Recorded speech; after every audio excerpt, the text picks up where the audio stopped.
and the nomination is confirmed.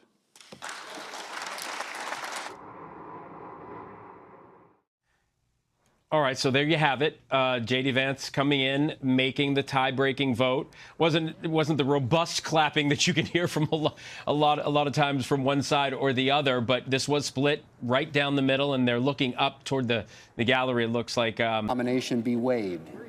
Is there objection? Without objection, the clerk will report the motion to invoke cloture. Cloture motion. We, the undersigned senators, in accordance with the provisions of Rule 22 of the Standing Rules of the Senate, do hereby move to bring to a close debate on the nomination of Kristi Noem of South Dakota to be Secretary of Homeland Security. Signed by 17 senators. By unanimous consent, the mandatory quorum call has been waived. The question is it the sense of the Senate that debate on the nomination of Kristi Noem of South Dakota to be Secretary of Homeland Security shall be brought to a close? The yeas and nays are mandatory under the rule. The clerk will call the roll. Ms. Also Brooks. All right, so Jay, I want to bring you back in. We got more than just the passing of Pete Hegseth's confirmation there. They talked, as you said, about Kristi Noem. I think you said that vote's going to happen at like 4 or 5 o'clock in the morning on Sunday, but there's going to be no debate on whether or not they're going to have the vote, right?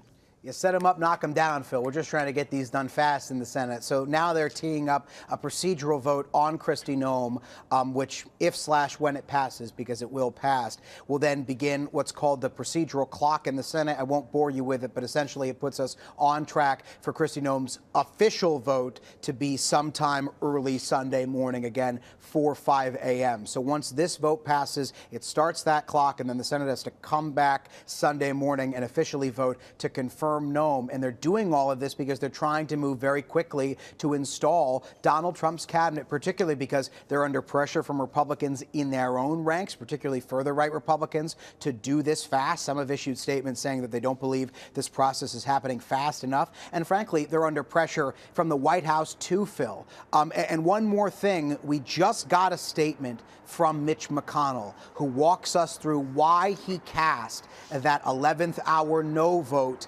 against Pete Hegseth.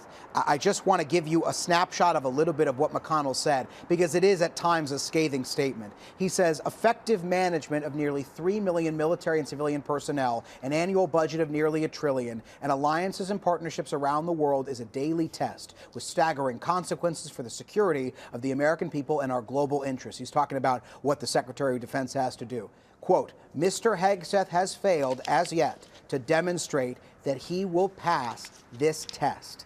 That was Mitch McConnell there demonstrating why he's a no vote on Pete Hegseth. So far in this statement, and I've gone through it, he doesn't talk as much about controversial elements of Hegseth's past or Hegseth's comments about women in combat, but instead he seems to indicate in this lengthy statement that he doesn't feel that Hegseth has the requisite experience